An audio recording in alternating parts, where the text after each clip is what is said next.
Orang melihat Tuhan seperti melihat hantu dan menakutkan. Itulah mengapa kemudian orang yang tidak percaya Tuhan, orang yang selok percaya jeda pangeran, paling tinggi di negara muslim itu di Saudi, Pak. Silahkan googling, ada di smartphone. Kenapa orang Saudi ini kemudian tingkat ateismenya paling tinggi? Karena agama digambarkan sebagai agama yang paling menakutkan. Dan kalau kita mau sadar, Saudi ini menggunakan undang-undang buatan Muhammad bin Abdul Wahab untuk dijadikan sebagai undang-undang negara. Hari ini Saudi sadar dengan semua kesalahan itu. Sampai, Pak, nih, hari kemerdekaan Saudi pun dirubah hari ini. Coba bayangkan, 17 Agustusnya dirubah.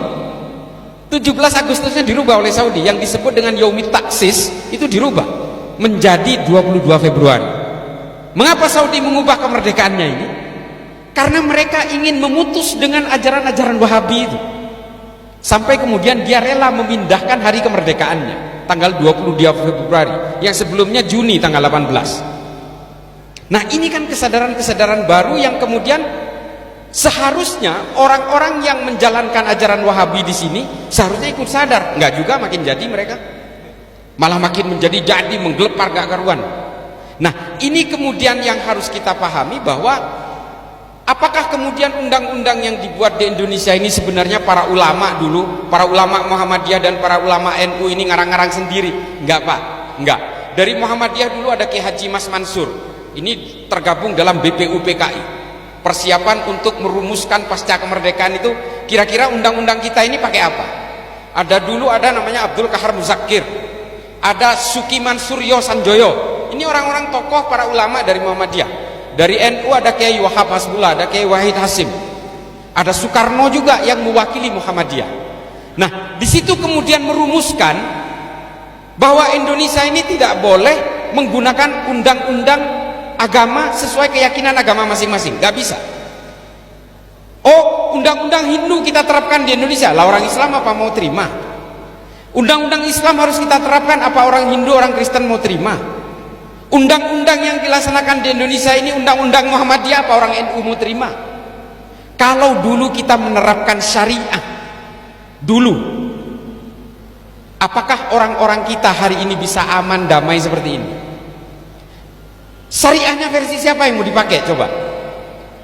Syariahnya versi Muhammadiyah misalnya, barang siapa yang melakukan tahlilan tangkap sama polisi, orang NU mau nggak? Nggak mau. Syariah, pemahaman syariah versi NU diterapkan, barang siapa yang tidak melakukan maulidan penjarakan. Orang Muhammadiyah mau nggak? Nggak mau. Maka dari itulah kemudian diputuskan undang-undang yang bisa menaungi semua keyakinan dan kepercayaan ini dibuat dalam konteks falsafah dasar negara, yang kemudian diputuskan oleh para ulama, para tokoh agama dan tokoh-tokoh nasionalis itu yang disebut dengan Pancasila. Urusan beragamanya di mana? Urusan beragamanya diserahkan kepada masing-masing orang atau komunitas pemeluknya. Jadi Bapak Ibu sekalian, kalau kita sholat, ya kita ngikutin syariah kita dalam beragama. Wudhu dulu, rukun-rukun sholatnya sesuai dengan keyakinannya.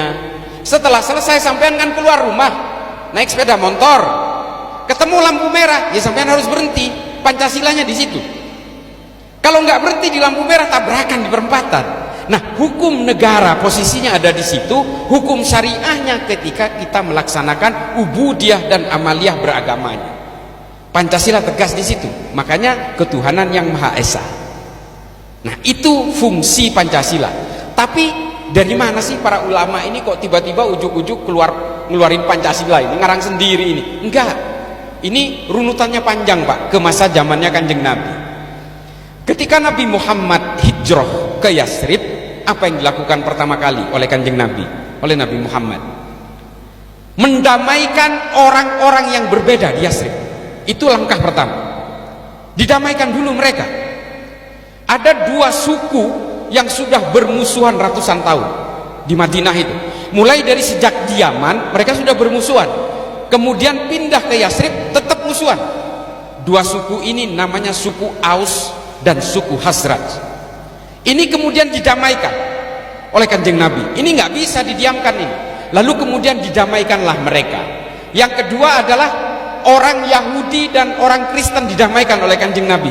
Ini kitab sejarah nulis semua. Yang paling sering berantem itu bukan orang Islam dengan orang Yahudi atau orang Islam dengan orang Kristen, Pak. Yang paling sering berantem itu di Yasrib itu adalah orang Kristen dan orang Yahudi. Mereka berebut untuk menjadi pemungut pajak dari kerajaan Persia. Karena sebelum Rasulullah hijrah ke Madinah itu, Yasrib masih dalam kekuasaan kerajaan Sasanian dari Persia. Mereka ini selalu berantem karena gini, barang siapa yang bisa memungut pajak, dia akan menjadi orang yang kaya, kelompok yang kaya. Makanya orang Kristen sama orang Yahudi ini selalu berperang untuk menjadi pemungut pajak itu. Tapi kemudian didamaikan oleh Nabi dengan solusi yang sangat sederhana. Udah nggak usah berperang, nggak ada lagi pungutan-pungutan pajak. Orang Islam dikenakan zakat, orang non Islam dikenakan jizyah, selesai dengan entitasnya masing-masing. Lalu kemudian apa yang didamaikan oleh Nabi?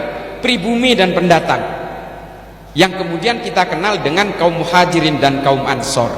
Ini adalah upaya Nabi untuk mendamaikan pendatang dan juga pribumi di situ. Nah, lalu untuk mengikatnya ini menggunakan apa Kanjeng Nabi? Ini kan tetap berbeda-beda tapi sudah berdamai ini. Lalu kemudian Nabi merumuskan sebuah traktat perjanjian untuk mengikat hak dan kewajiban semua orang yang berbeda ini dengan satu konsep namanya Piagam Madinah. Nah, Piagam Madinah ini isinya apa sebenarnya? Macam-macam. Ada puluhan pasal.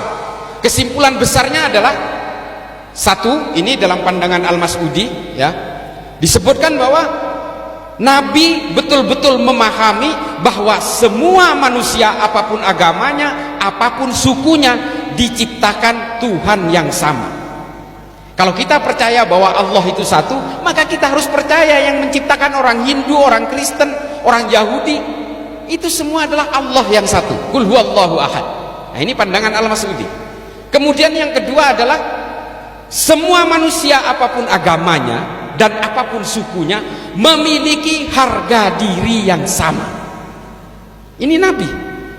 Kemudian yang ketiga adalah apapun agamanya, apapun sukunya, semua manusia harus dihargai harkat dan martabatnya.